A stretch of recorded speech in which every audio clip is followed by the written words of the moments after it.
Hello， 大家好，我是小北。Hello， 想我们吗？也很想你们。这一年过得太快了，朋友们，这一年过得真太快了。不过这一年也有我的收获啊，从节目播出一直到现在，我的小北指南一共演了90多场。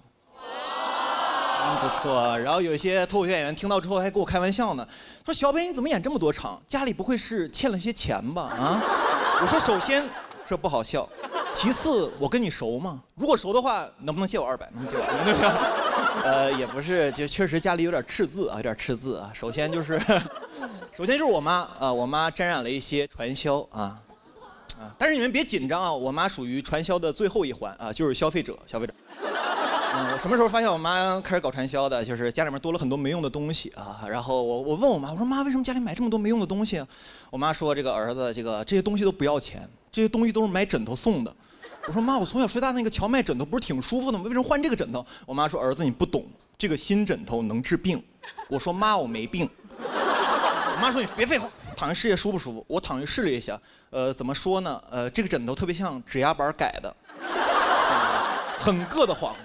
当时就明白这个枕头能治什么病了，能治我爱睡懒觉的坏毛病。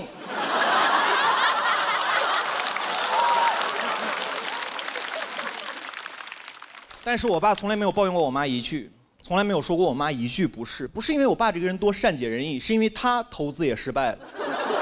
我爸爸在2021年房市的最高点买了房子。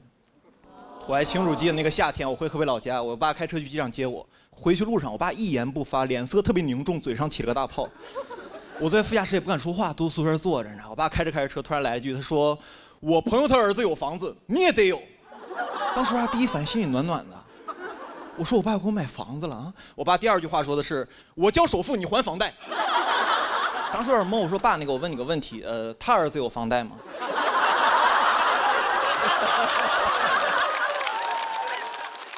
我爸说那没有。说出来当时有点无语，我就不说话了。我爸还劝我，他儿子你不能这么想这个问题，你得这么想，他有的你都有，你有的他未必有啊。我说你跟我玩朝三暮四呢是吗？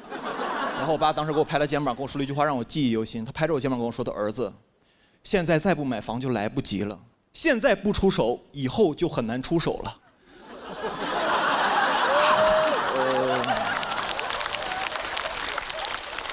怎么说呢，也算说对了一半吧啊，一半。然后当时我就一直不说话，我爸还接着劝我，他说儿子实在不行当投资了呗啊，这房子每年都涨，实在不行你过2年你不住再给卖了，赚点钱什么的。我家在河北秦皇岛，我们那儿有个特别著名的地产叫阿那亚。我跟我爸说，爸实在不行在阿那亚买个房子，我听说那儿不错。我爸说儿子，你可能很久没有回河北老家了，你对这个市场还不是很了解。阿那亚那地方离市中心多远呢啊？儿子敢不敢打个赌，3年之内阿那亚必黄？还阿那亚呢？阿那亚再好，能有恒某靠谱？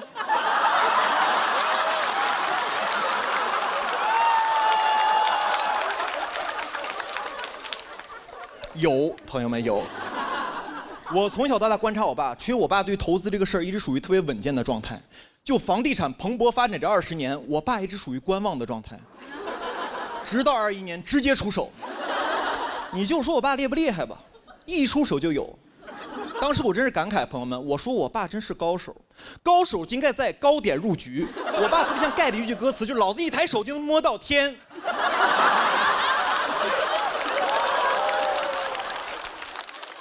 我的钱变成袅袅炊烟啊！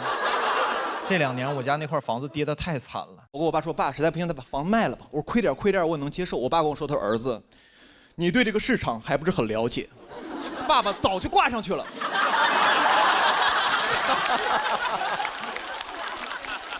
我都懵了，你知道。但是我不能怪我爸我妈，确实不能怪他们。虽然他们是投资界的卧龙凤雏，但有句古话说得好，虎父无犬子。我在21年开始理财。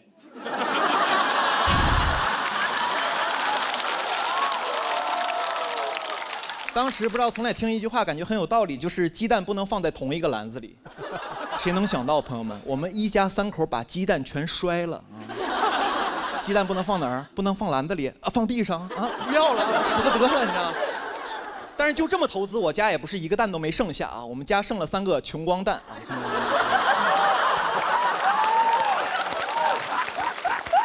21年正是我上节目的第2年，手里有点积蓄了啊。我有个朋友给我推荐，他说小扁要不要投资什么的啊？去年有个基金涨势特别好，涨了200%。朋友们听完我都懵了，我说那还讲毛线脱口秀啊？那玩意儿来钱也太慢了。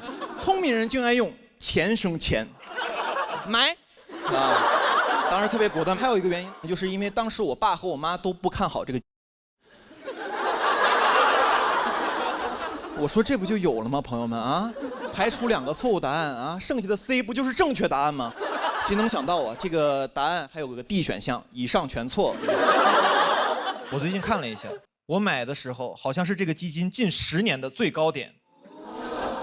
说实话，挺浪漫的。这个基金在最美好年纪遇见了我。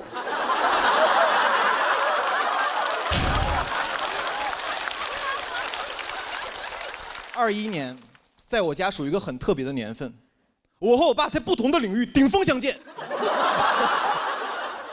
今年住在家里的新房子里，成宿的睡不着觉。我跟我妈说，我说妈，你这枕头也不治病啊。我说睡不着。我妈安慰我，她儿子没事儿。爸爸妈妈也睡不着。这枕头能不能治病我不知道，反正这2年给我治得服服帖帖的，治好了我的阳光开朗，治好了我无忧无虑，我的天真浪漫再也不会复发了啊！朋友们，不说了，时间不等人，我准备去买黄金了。谢谢大家，我是小北，谢谢。Hello， 大家好，我是小北。太棒了，朋友们！知道现在几点了吗？凌晨2点啊，凌晨2点啊，很嗨哈！好巧不巧，去年呢，我有一轮次也是凌晨2点上台，当时非常困啊，非常困，不仅我很累，观众也很累。我记得我当时在舞台上表演呢，然后搞笑呢，在这幽默呢。我余光一瞟，第一排有观众眼睛已经闭上了，我当时特别想给他个大嘴巴子。我说大哥，你醒一醒啊，一会儿还投票呢，你还把眼睛闭上了，黑灯还没闭眼睛呢。我闭上了，你没看见。哎，确实也是录了好几年节目了，有种感受，朋友们，我感觉每次录这种节目都很考验人性，真的。一般都是这种 PK 环节嘛，啊，每次 PK 的时候我心情都很复杂，就是每次 PK 我那个人在前面讲的时候，每次讲的好笑吧，我笑不出来；每次讲的不好笑吧，我怕自己笑太大声，你知道吧？朋友们，录节目一定要做好表情管理，真的啊！去年录完之后，我回家看了一遍节目啊，当时有个选手在上面表演的时候，切到了个付航的镜头，付航当时比较严肃嘛，就面无表情地看这个演员，当时飘起个弹幕说：“付航的底色好悲凉啊。”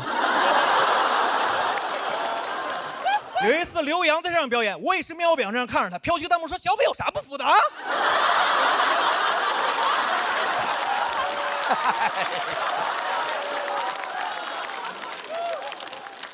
朋友们，我也悲凉啊！你们可能不了解我内核也是悲剧，你知道吧？我真是服了。每次录这种节目，主持人也特别欠。每次一个人表演完之后，然后说那个谁不服啊 ，PK 一下，梆梆梆站起几个人，主持人特别欠。主持人要 Q 一个问题：你今天为什么选择这位选手 PK 呢？大家就开始编一些莫名其妙的理由啊，因为我们都是北京的演员。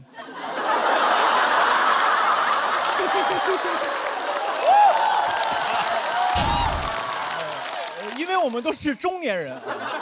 我说你怎么不说你们都是右手使筷子呢？就没人说实话吗？你这站说实话不就完了吗？你今天为什么选择他？直接站来说，因为我觉得他不好笑。我觉得我能赢。他就是之前几年上过几年节目，有点观众缘什么的。当时终于明白为什么这么多人 PK 我了。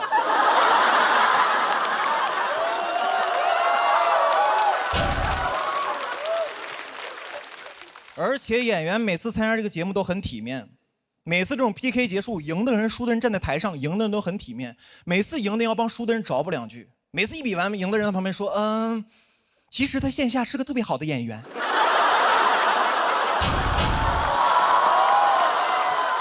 这段我看过，其实线下演出特别炸。今天可能是因为紧张嘛，没有表现好，希望大家多多去线下支持他，多去线下看他。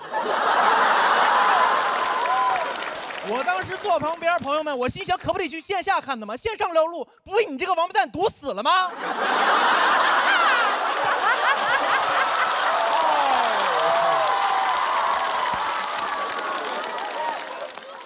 而且都输成那样，谁想去线下看他呀？啊，不都想看你吗？我就没有见过哪个观众脑回路特别惊奇的，看完一个综艺之后在那想，哎呀，与其线下看看呼兰，不如试一试姜子浩呢。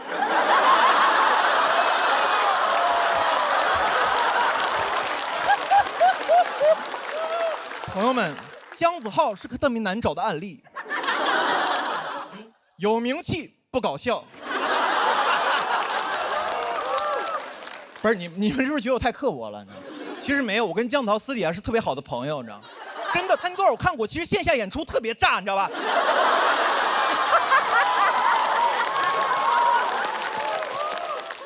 希望大家多多去线下支持他的粤语专场，好吧？其实身边的人，这个有些朋友总有人劝我，他说：“小北，你录节目的时候 real 一点。”他说：“真实的人很招人喜欢。”我说 real 是什么样子？他说 real 的人就是你开心的时候就有什么想法都说出来，你开心的时候开心，难过的时候难过，生气的时候你就骂。我说那不就是翟佳宁吗？我说这种人也不是很招人喜欢吧？啊？我朋友说，哎呀，小北也不全是。我说这不就是观众喜欢的活人感吗？他多有活人感，我看很多网友让他去死一死呢。大家小时候都看过一个这个童话故事，叫做《皇帝的新装》啊，告诉大家做人要诚实。其实我长大之后又看了一遍啊，上班之后我其实特别能共情那些哄骗皇帝的大臣，我觉得他们太不容易了啊！项目做得好好的，都快结束了，突然路边来个小孩说：“我觉得这个项目有问题。”我当时大臣我都气死了，我说有啥问题啊？领导满意，进程顺利。我说就你聪明，就你明白，难道我们这帮人不知道这个项目在裸奔吗？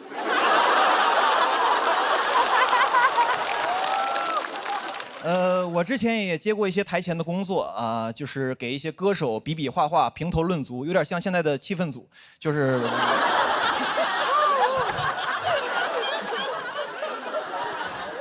然后当时呢，一个歌手表演的是自己的一个原创曲目啊，然后唱一会儿就忘词儿了。当时我心想，我这不好好的 real 你啊，你一会儿在台上站好，我必让你下不来台啊。但是当他表演完结束之后啊，所有的导师和明星都在安慰他、鼓励他。我说不对呀，我说这哥们儿身上有点东西啊，他身上有皇帝的新装啊。我当时脑海中跟走马灯一样，你知道吧？走过了好多前辈的身影，什么柯以敏啊、丁太升啊。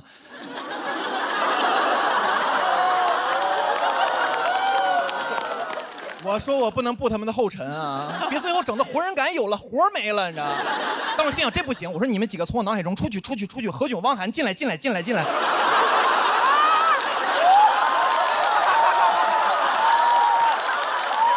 时我就这么评价的，我说哥们儿，我觉得你这个说唱真不错，很有态度，我很喜欢，我尤其喜欢中间那段留白。朋友们，说实话，我觉得这2年这个网上特别喜欢劝大家 real 啊。去年经常在一个网上看一个标题，就是说什么00后整顿职场，写的内容大差不差，说这个00后在这职场里干得不开心不舒服，就骂领导一顿，说老子不干了，然后就走了。但是我看完我觉得确实挺过瘾的。后续呢？后续你怎么不写了？00后整顿职场，回去之后被房东整顿，吃糠咽菜睡桥洞，然后被城管整顿。到了那个桥洞那儿碰到很多大爷，问大爷你们是怎么来这儿的？大爷说，哎呀小伙子，我们是90年代整顿职场那帮人啊。年轻人，咱们就先别聊什么整顿职场了，聊聊明天去哪儿整顿饭吃啊。我觉得这帮写文章的人特别坏，天天鼓励00后整顿职场骂领导。我说你为啥不骂呀？啊，是因为你有家庭吗？这帮人真的特别欠。这帮人是哪种人？朋友们，这帮人特别像在职场里，但凡你干得不舒服，有个人在你耳边说，这你能忍？这要我忍不了，咬他啊！朋友们，最后我想说 ，real 的事儿啊，就让我们脱口秀演员干就可以了。我呢就不劝大家在职场 real 了，我祝大家在职场 rich。谢谢大家，我是小北，谢谢。大家好哈，今天主题赛这个主题叫做说出来又如何？说实话，有一些话真的不方便说，你知道吗？当这么多人面呢，怎么好意思呢？我想当明星。朋友们很羡慕，真的很羡慕，很羡慕。每次录节目的时候，庞博、付航出来的时候，观众那个歇斯底里的样子啊，庞博啊，付航，我想要的不止于此。我想要特别疯狂，在大街上走，突然有人认出来啊，小北，很想火，朋友们，很想火得匪夷所思。我很想火成拉布布。其实也是最近想火成拉布布的。我前2年其实想成为琳娜贝尔，你知道吧？我想火的，因为一些莫名其妙的词都能上热搜，比如文娱榜热搜第1小北脸，第2个热搜微博崩了，第3个热搜这个世界还会好吗？第4个热搜还好这个世界有小北，你知道吗？火到各大品牌都找我代言，但我首选的就是统一春福无糖茶。一口春福茶香倍儿足啊！不仅是因为产品好，还是因为它从喜单依旧陪伴我一直成长。当然了，你虽然找我代言，我要保持低调，我怕别的品牌方看到我只给你代言会生气。统一春福无糖茶是好茶，我也是真的好茶。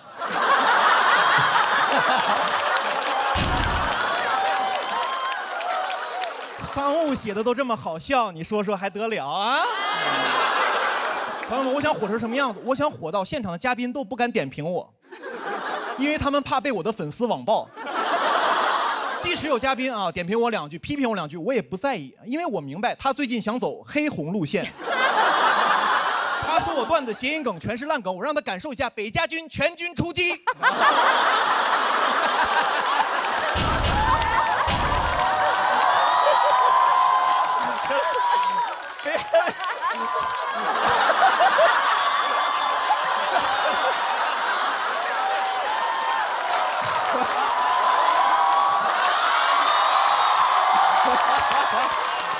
哎呀，而我没有这样的粉丝。回去吧，回去吧。没有这样的粉丝，朋友们，我的粉丝不仅不会替我出头，还会把我推出去。我记得有一次我被饭圈的粉丝骂啊，我的粉丝都赶紧评论，他说你们就骂小北就好了，这事儿跟我们没关系哈。还有人给我发私信说小北那个我先取关了呀，啊，我先看一下这个舆论走向哈。朋友们真的很想成为明星啊！有的演员跟我说，他说小北其实你就是明星，我不是。朋友们，我这个位置确实很尴尬。你说我是普通人吧，我能上综艺；你说我是明星吧，我1年只有2档综艺可以上，还得2选1。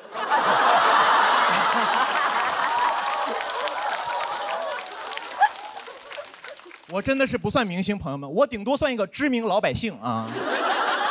但我确实接过几个活啊，有过几次这个明星的体验券啊，每次感觉大家都非常好，对我都很在意。我记得有一次我去拍戏，刚进那个片场，所有人都对我特别尊敬，说小北老师好，小北老师好，小北老师好。当时没走2步呢，已经桃李满天下了。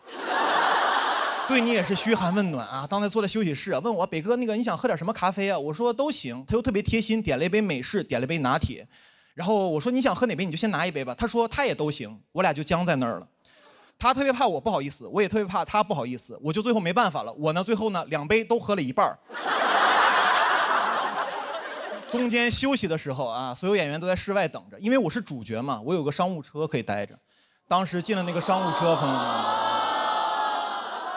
很舒服。进了那个商务车里面，吹着空调，看着车里的零食，再看看外头暴晒的演员，朋友们，说实话，心里很不是滋味，你知道吧？我这也是看不了别人受苦，我赶紧跟司机说：“我师傅，赶紧把门关上吧，赶紧。”人都变善良了，你。朋友们，当明星真的很容易受到特殊照顾啊！我今年还去北美演出嘛，当时主办方把我当真明星了，带我去了个特别高端的商场，里面全是我买不起的奢侈品。我说这也没啥好逛的呀，啊，他说北这还没啥好逛的。我说对呀，我说这商场怎么连北面都没有啊？这也太不给我小北面了啊！朋友们，真的当明星干什么都容易被夸。那天我虽然什么都没买，但没有工作人员说我穷，他们只夸我低调、热爱运动，你知道。朋友们，人总被夸就很难听进去那种批评的话了。我第一赛段输给了门枪，工作人员都安慰我，他说：“哎呀，北开场确实不容易，这个票市容易受影响。”只有我的真朋友跟我说，他说：“小北啊，你这段确实没有人家门枪那段好笑。”当时我就开始反思了，我就反思我当时怎么交了你这么个朋友啊？我就有点生气了，他跟我说：“北啊，你消消气，忠言逆耳。”我说：“哦，逆耳就是忠言是吧？那我有句话跟你说，滚！”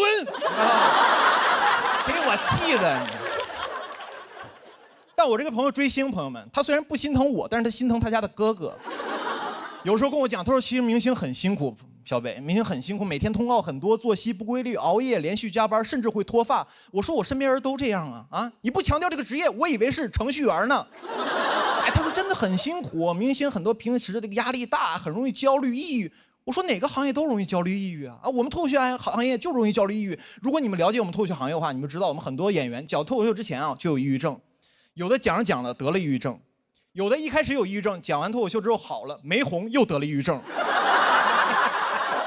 我说明星不容易，你朋友我也不容易啊！我就没见过哪个明星啊抑郁症之后去挂号的，那不都挂在热搜上了吗？而你的朋友连号都挂不上。其实我觉得大家喜欢明星啊，就是挺好的，但不用心疼明星，多心疼自己身边的人啊，因为明星其实过得还不错啊。大家相信我，因为我当过明星。谢谢大家，我是小北，谢谢。Hello， 大家好，我是小北。很开心啊！最近呢，我不是快乐小狗了，我是快乐狗爹。最近养了个小狗，然后朋友教我怎么养嘛啊，3个月大小狗吃的有营养一点，让我吃什么鸡蛋、鸡胸肉、胡萝卜。我说在上海确实不一样哈，狗改不了吃 brunch。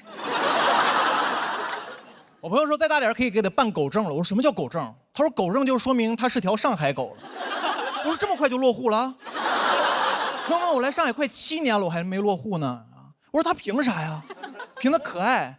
凭他能给人带来情绪价值，我说我的工作就是给人带来情绪价值，弄了半天他是快乐小狗，我是河北土狗是吧？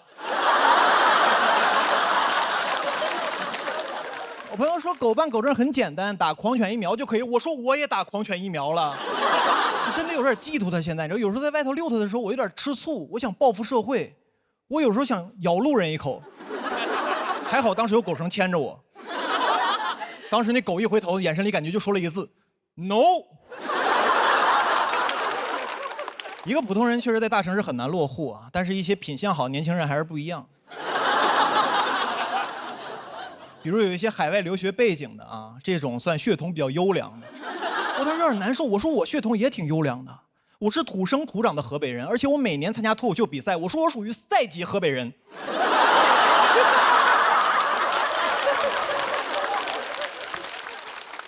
而且宠物不仅好办户口、好落户啊，这个城市对宠物也是特别友好。那现在上海很多咖啡厅，你带着宠物去啊，会免费得到一个狗吃的奶油。当时看着那个奶油，我心里五味杂陈。上海卖一杯咖啡很贵，要30多块钱。我当时看着那奶油，我心想，我说我买咖啡的钱是不是都让狗吃了呀？啊！而且该说不说，朋友们，那个奶油不好吃。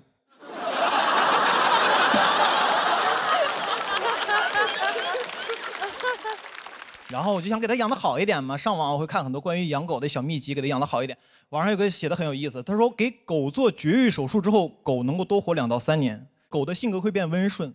我在想，那些狗如果知道自己脾气暴躁的后果是这样的话，他当时肯定说：“你等会儿，我觉得我的脾气还可以克制一下。”然后还有说这个狗狗做绝育还有好处，就是不会乱尿尿了。我说尿那儿也听你人类的，又要听你话，又要绝育，以后别说狗是人类最好的朋友了啊！什么忠犬八公啊？你人类想要的是忠犬八公公。网上说给狗做绝育还有个好处，就能避免流浪狗的问题，因为一只狗1年要生12条小狗，3年下来反反复复会生出上百条小狗。我说你不能因为这个问题复杂你就这么对狗吧？啊，这件事儿非得从根儿上解决问题吗？我觉得人真的为动物好啊，就不要把人类那个审美强加在动物身上。比如说柯基，柯基本来有尾巴，它尾巴有这么长，因为人类觉得就是不好看，然后给剪成这么短了，你知道？我觉得对柯基这个状态都不太一样了。剪完之后，你知道吧？有的大尾的柯基显得很友好，摇着尾巴跟打招呼啊，你好你好。断尾的柯基就显得很消极，说啊小柯基，那柯基这样。No 啊！我觉得宠物过得好不好，完全看人类这段时间的审美。有一段时间特别流行折耳猫，脸圆圆的很可爱，但是它虽然有基础病啊，又很贵，但是很多人愿意去买它，很快就过时了。其实对猫的生活质量有着非常大的改变啊。它本来可以生活在杨天真家里面吃金枪鱼，因为没赶上好时候，只能在何广智家吃拼某饭了。而且过时就很容易被遗弃啊，被那些流浪的野猫看见它都得问他，他说哥们儿，你这小体格是不是流浪撑不了几年呀？那折耳猫说，很难说。但应该能比你多活2到3年。人确实对宠物不好啊，为了好看断尾立耳啊，但人对自己也不好啊，为了好看会动刀打针。人不是不爱宠物，人是不会爱，你知道？所以呢，我准备先学会爱自己，以后狗吃饭前我先吃个brunch啊。谢谢大家，我是小北，谢谢。大家好，我是小北。熟悉的味道，朋友们你们好。刚才呢，我和你们一样啊，刚刚才知道杨笠啊当上了总编剧，失误了，朋友们。他给我看稿子提意见的时候，我还纳闷呢，我说杨笠你是不是有点越界了呀？啊，你看稿子就看稿子，怎么让我给你倒茶呀？啊！现在理解了，其实这事儿也很简单。今天呢，我赢了，说明我是个好演员；我输了，说明他是个烂总编。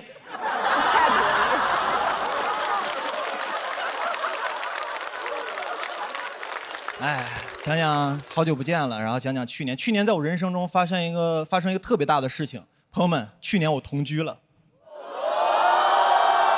年底又分居了。同居这个事儿真的不是很妙，朋友们啊，我不是不喜欢同居这个事情啊，我是不太喜欢同居那个时候那个状态自己，你知道，我变得很计较。就平常我自己住的时候，平常在家里面打扫卫生、叠被子、洗衣服，我自己来我都 OK。当我跟一个人同居之后啊，我干这些活的时候，打扫卫生的时候，我就变得不情不愿、絮絮叨叨的。我说这活都我干了啊，我是你佣人吗？我啊，我还是小北吗？我这不小北子吗？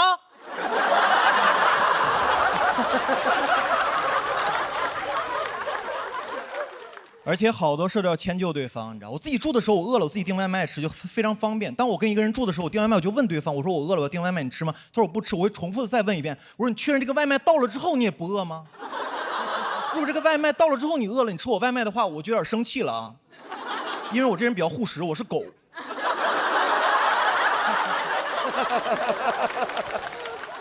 而且同居之后很多事都要分享，看电视剧你们要分享啊，就是吃饭的时候，假如你们吃饭的时候看2集电视剧，只要这电视剧你们看2集，这个电视剧啊就不属于你一个人的了。啊，假如有一天你自己在家住啊，有点忍不住了，偷偷摸摸的钻进被窝里看第3集，朋友们，这个行为跟出轨没有区别。你永远要等另外一个人完全没有事情的时候，你们开始看第3集。后来我俩分手了，分手的第3天呢，我把《甄嬛传》全看完了。而且同居很多事我都受不了，处理不了。同居还有很多难免有一些摩擦嘛，生活中摩擦都还好，我最接受不了的就是晚上你们还要睡在同一张床上，太尴尬了，朋友们。我从来没有想过白天2个人互相说特别难听的话，恶语相向，你们晚上还要睡在同一间屋子里面，睡在同一张床上。我以前唯一知道的场所就是派出所了。而且那个气氛太压抑了，我在家里面都不敢大呼吸，我刷短视频都不敢笑。但凡你这个人乐观一点啊，说明你对这个争吵不是很尊重，你知道吧？当然也有好的时候，热恋的时候，很多时候呢，看似很多很浪漫的行为，比如说一起抱着睡觉，一般就2种经典睡姿。第一种呢是男生平躺，然后用右臂啊环抱女生在胸口睡觉，等这个女生睡着半个小时之后啊，把这个右臂抽出来，然后甩一甩，再睡啊，这是第一种经典睡姿。第2种经典睡姿呢，就是女生平躺，男生用左手环抱她，但右臂被自己压住了。我想了一下，这个右臂啊怎么睡都是废了。朋友们，我想了，最适合同居一块抱着睡觉就是杨过了。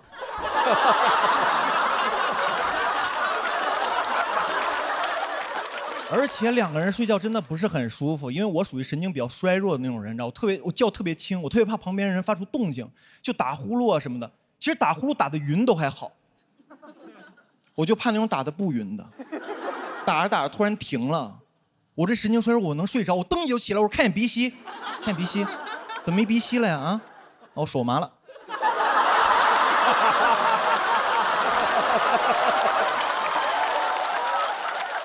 一块儿睡觉真是太难受了，朋友们。有时候我在想双人床这个东西是不是个伪命题？因为以前我在故宫里面看那些博物馆里面那些床，古代床都非常小非常窄，会不会有一天那古代的有一个那个做木床的人，然后他就想，他说哎呀，他说我们最近那个现在睡的床太小了，我们做个大床嘛，我做个那种5尺4的床，特别大，然后一个人在上面翻来覆去，睡得特别舒服特别爽那种。然后这个床我们就取个名字叫爽人床。爽人床。建国给写的呀。然后这时候一天津人进来了，他说这是嘛呀？这是双人床，这双人床得双人睡呀，朋友。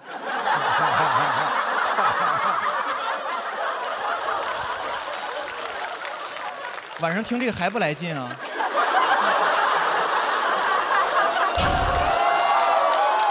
我要翻跟头了，朋友们，你知道吗？所以有时候在想啊，大学恋爱美好是不是就因为没有同居？因为两个人其实在一块儿的时间非常的短暂，除了上课之外，两三个小时吃饭啊、散步啊、看看电影，基本就结束了。到门口之后特别舍不得，你在旁边特别不舍。你说啊，宝贝，你回去吧啊，回去吧啊，宿舍阿姨都催了，回去吧。我也爱你，转身之后回宿舍玩去了，你知道吗？每个人有各自的空间，我觉得挺好的，我觉得这真挺好的。所以大家现在如果条件允许的情况下，尽量就不要同居了。我给大家提出一个特别先进的谈恋爱的方式。叫做走读。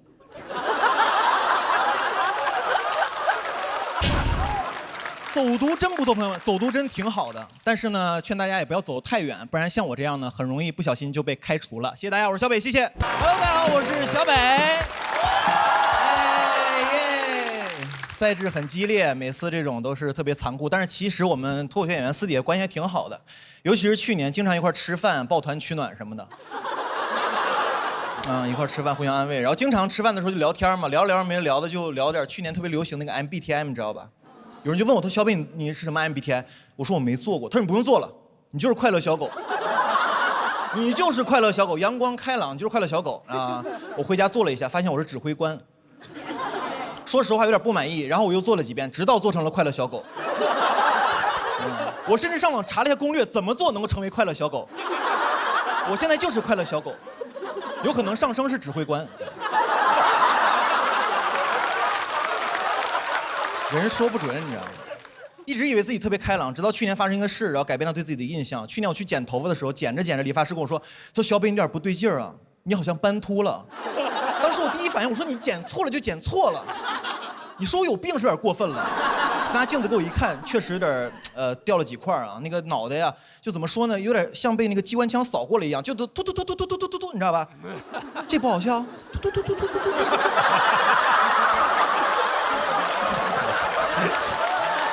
又来。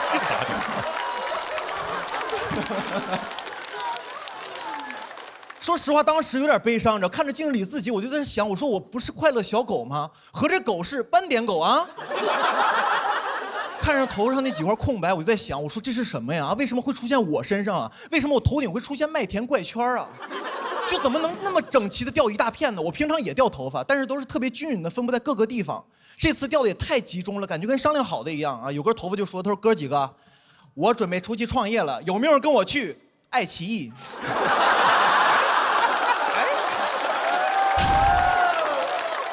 开玩笑。而且斑秃那阵子人特别敏感，但凡我们这行业出点事儿啊，就是有网友给我发私信，他说小北啊，你要爱惜羽毛啊，我当时就火，我说谁不爱惜羽毛呢啊？你不懂，是我的羽毛不爱惜我。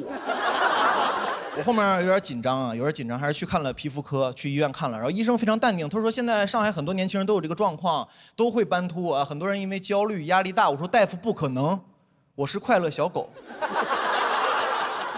那大夫说：“先生，你不要着急，有两种情况，一种是你压力大、焦虑，还有一种情况呢是这个你血有问题，之后可能要做化疗。”我说：“你要这么说的话，我压力确实有点大。”我就非常着急，你知道，我就问大夫，我说：“我说大夫，我这怎么才能好啊？”他说：“你平常几点睡啊？”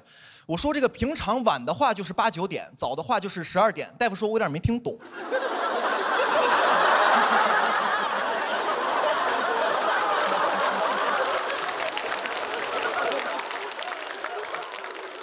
然后医生说：“他说医生这样啊，就是你就这样，你就每天准时11点睡觉。”我说：“1点行吗？”医生有点生气，医生说：“你怎么还讨价还价呀？”我说：“没你这么当医生的，我是诚心想好。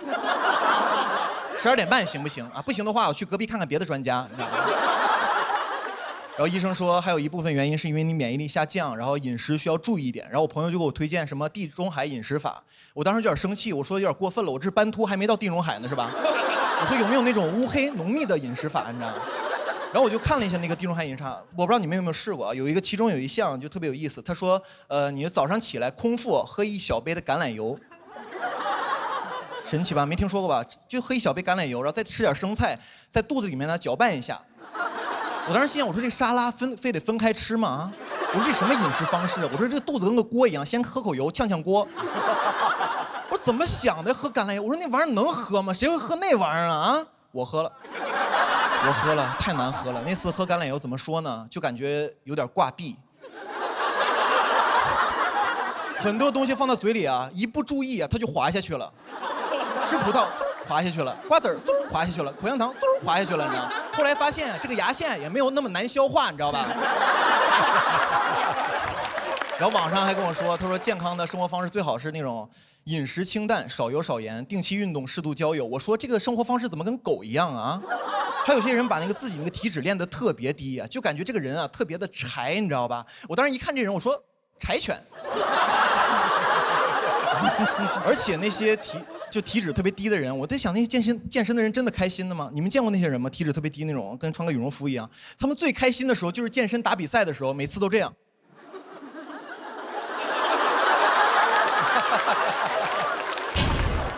就这样着，我就发现健康生活唯一的缺点就是不快乐。后来我就释然了，头发也慢慢长出来了。从今天起呢，我就不做快乐小狗了，我要做快乐小北。谢谢大家，我是小北，谢谢大家好，我是小北。耶，大家好，大家好啊！今天确实就是行动有点不方便啊，前2天腰伤了啊！最近都没有人笑我太疯癫，都笑我腰不好，确实不太灵活。前2天我去健身房练了2下腰就伤了，我当时想，我想录节目，我保持一个好的精神面貌，结果就成这样了，你知道吗？当时呢，其实就是想状态好一点，结果越练越差，真的是南辕北辙，背道而驰，莫名其妙，朋友们。当时做了个力量训练，你知道，硬拉40其实对于一个成年男子来说，其实已经非常轻了。然后我跟大宅说，我说大宅，我硬拉40腰伤了。他说，北啊，是一边40吗？你这就不叫硬拉，你这叫滴溜。我跟你说，当时我硬拉的时候就走神了，你知道吧？我一不注意，啪就闪了。我当时走神之后想的，我说下一3段我写啥呀？啪一下就闪了。我说行，有了。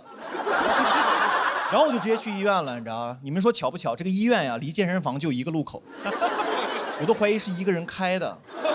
但是确实当时走不了路了，比现在还严重呢。我就叫了个滴滴，然后上那个车的时候，滴滴第一句话问的都不是，他说那个先生你尾号多少？他问的是这么近你也打车？然后当时到了医院，真的人呢，真是倒霉，喝口凉水都塞牙，你知道吧？我在医院路上走2步之后，手机就掉了。你知道这个腰伤了之后啊，这个腰我就弯不下来了。我就直着腰啊捡那个东西，怎么说呢？那个动作特别像蜘蛛侠上旱厕。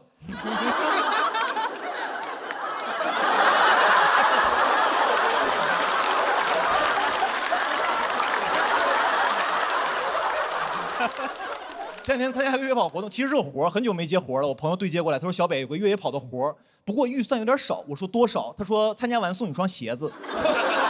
我说也行，之后也不用花钱买鞋了。那我说不能再低了啊，必须是1双鞋子，2只哈，左右脚哈，1个码哈。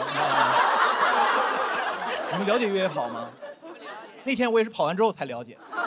这个越野跑给你们解释一下，就是在山里跑步，然后一会儿快一会儿慢，有上坡有下坡，很可能跑着跑着就没路了。怎么说呢？有点像脱口秀行业。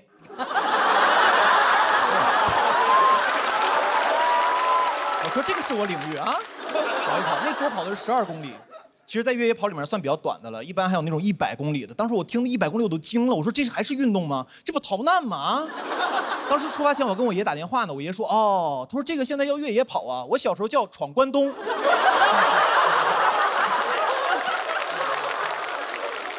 那天有1000多个人参加，你知道，所有人在起跑线准备，发令枪一响，所有人比赛要开始了，但根本就跑不起来，你知道吧？我原地踏步了1分钟。然后慢慢就跑起来了。跑起来之后，说实话，跑一会儿我就开始累了。然后当时一抬头发现刚到起点，谁能想到我都30了，又一次输在了起跑线上，真的是身体不好。那天跑2下之后呢，左腿就抽筋了。左腿抽筋之后，我跑着跑着说：“哎呦，抽筋了，左腿！”然后前面有个女生回头笑我：“啊，左腿抽筋了。”然后他又岔气儿了。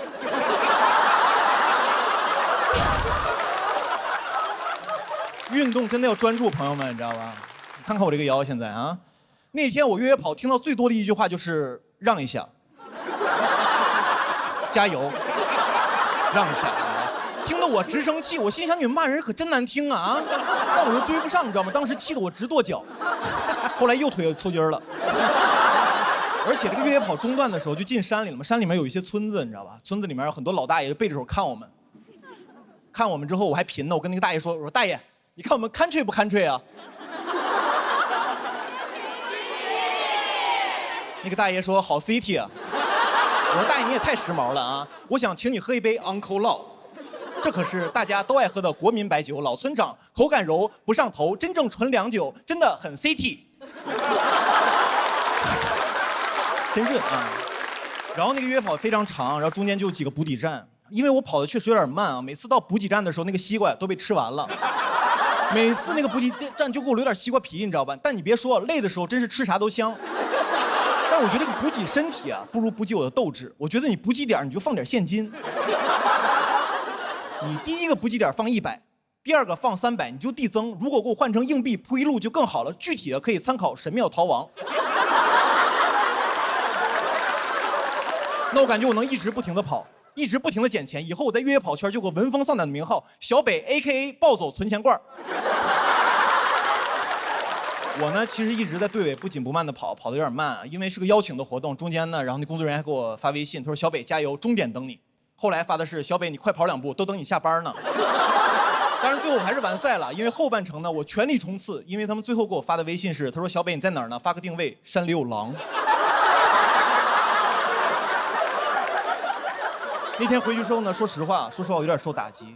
觉得还是要锻炼身体，不能被人笑话了啊！明天我就去健身房做力量训练，录节目我要保持一个好的精神面貌，不要干太猛，就硬拉40就可以。谢谢大家，我是小北，谢谢。Hello， 大家好，我是小北，耶，开心，朋友们开心，录节目有工作了，朋友们。去年很长时间我都是在家待业的状态，然后有一阵儿带不动的时候，想搞副业，想这个直播带货挺赚钱的啊。是不是可以改变一些命运什么的？狠狠搞了3个月，想着狠狠赚一把。朋友们，3个月挣了2000多块钱。我发现啊，这个脱口秀观众啊，很难在脱口秀演员这儿消费。他们唯一想消费的就是我。经常在我这儿出梗，你知道吧？经常问他说：“小北，那个，请问你这个链接里面的漱口水可以做可乐鸡翅吗？”我说这个可乐鸡翅可能有点费劲，要不要你尝试一下做一下漱口水鸡？这。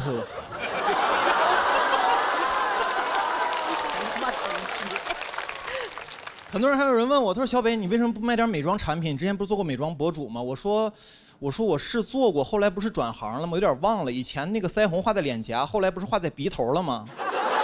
以前是小美，现在是小丑。为什么不赚钱还直播呢？是因为直播有个隐性福利，就是会送一些小样什么的，你知道吗？那些东西用着用着呢，就有点恐怖了，一下子把我的生活品质拉上来了。很多东西我都不用啊，比如说漱口水，我平常都用自来水漱口。后来用着用着，我发现离不开这些东西了，你知道？我最开始直播的初衷是什么呢？就是给观众们挖一个消费陷阱，后来自己跳进去了。因为我知道一个道理，就是由奢入俭难，朋友们，很多事情你体验之后呢，就很容易习惯。尤其是这2年啊，上了节目之后呢，偶尔会做一下那种头等舱什么的。基本都是客户订的。第一次做的时候就客户订了，但我不知道他给我订了头等舱，我背个小书包就去安检去了，走的是那个经济舱那个队，你知道吧？然后当时还特别怕飞机餐难吃，特意吃了碗和府捞面。我说我已经是个小男子汉了，一定要照顾好自己，吃得饱饱的上飞机。然后登机的时候排的也是那种经济舱队，然后当时那工作人员给我看，他说先生看一下那个登机的码，我给他看了一眼，他看完之后，然后一抬头看着我，两眼放光，感觉眼神里面就4个字：与民同乐。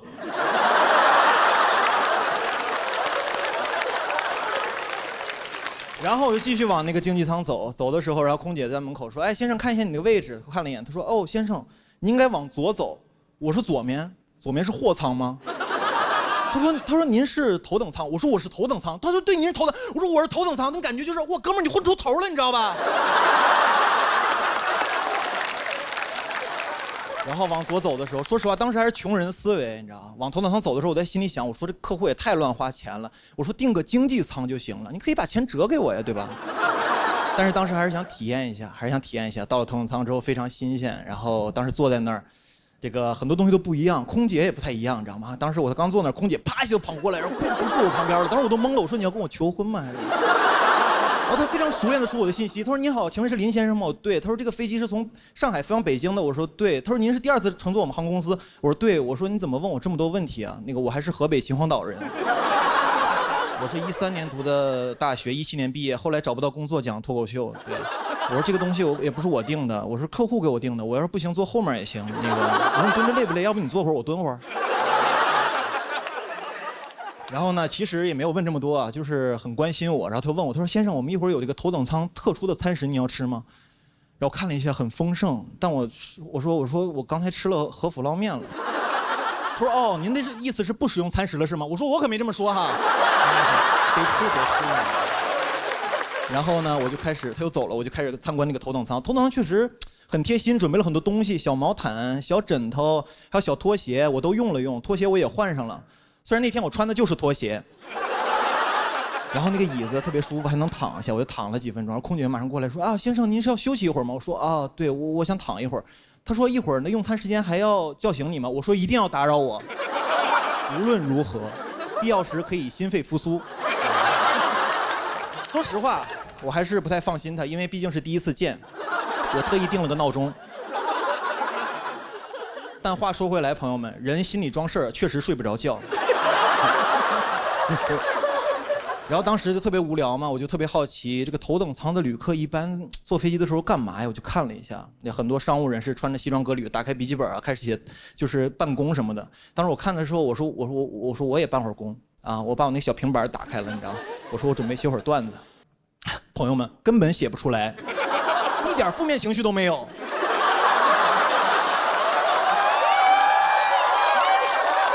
太开心了，甚至想写日记。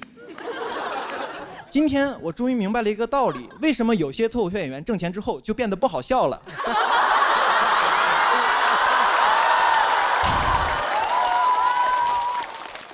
朋友们，头等舱真的很舒服啊，但是我每次坐完之后都特别害怕，因为我特别怕自己习惯这种生活。每次坐完头等舱，我要跟自己说小北，头等舱这种服务不属于你，经济舱才是你生活的常态。因为我这2年最大的感受，朋友们，就是世事无常。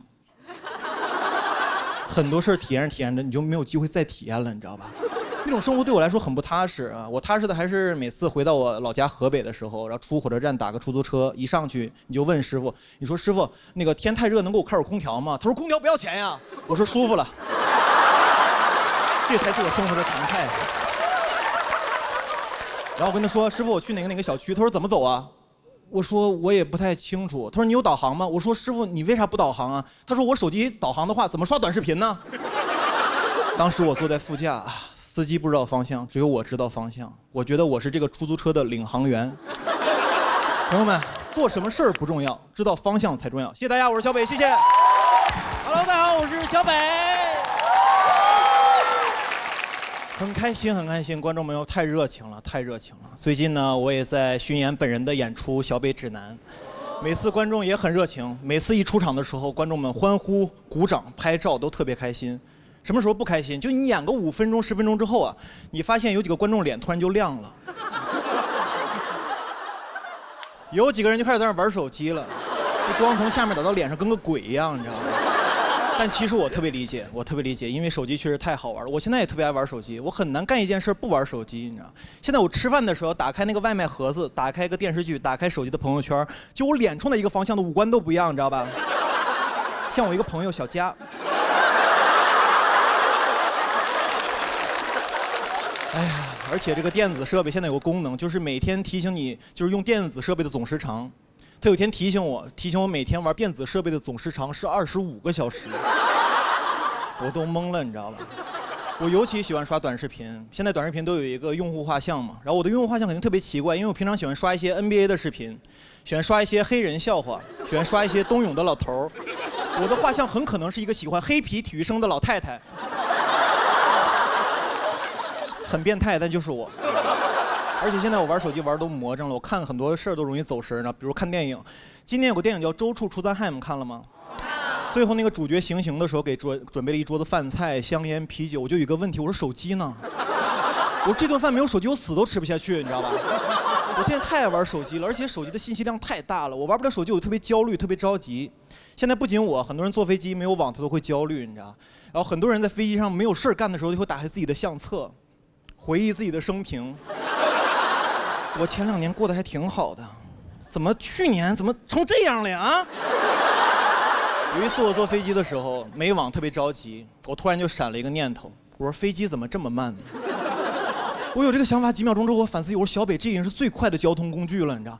我在想飞机这东西刚发明出来的时候，也不是为了当载客工具用的，你知道？没准就是一帮极限运动爱好者。闲的没事儿干。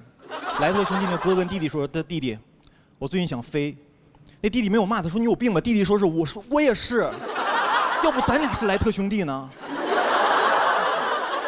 而且我觉得莱特兄弟绝对不是第一个有飞机这个 idea 的人，但他们绝对是第一批安全着陆的人。有时候我在想啊，莱特兄弟之前会不会是莱特三兄弟？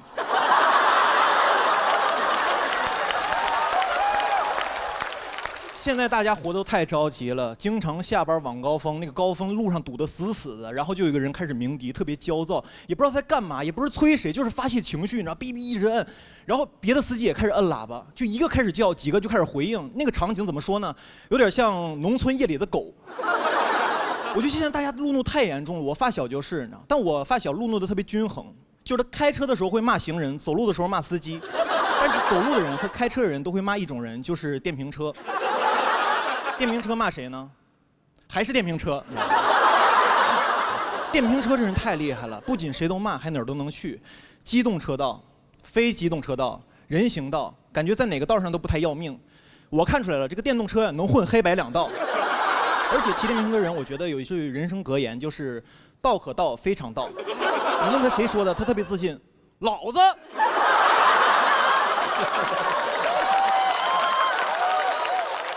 我发小就是这样，你知道？我发小这样，我发小其实平常特别有礼貌，仁义礼智信都有，一开车全没了。一开车就是会不会开车呀？啊，驾照捡的呀？着急投胎呀？我说你怎么变成这样了？感觉他握的不是个方向盘，是个魔戒。平常都好好的，一摸那个方向盘 ，My pleasures。吓死我了，没说错，差点说 My passion。现在我觉得大家多多少少都有点路怒症，然后我就发现从根儿上就不对劲。一开始教你的人就是一个暴躁的人，驾校教练。所以如果你有路怒症啊，我觉得大家也不要责怪自己，就是你原生驾校出了问题。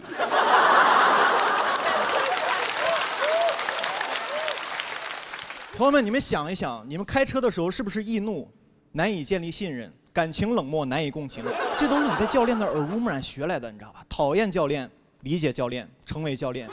幸福的驾校治愈一生，不幸的童年需要交警治理。最后呢，希望大家路怒的时候冷静一下，不要冲动，也不要问候对方的父母，我觉得挺不好的。实在不行，你可以问候对方的教练。谢谢大家，我们下回见。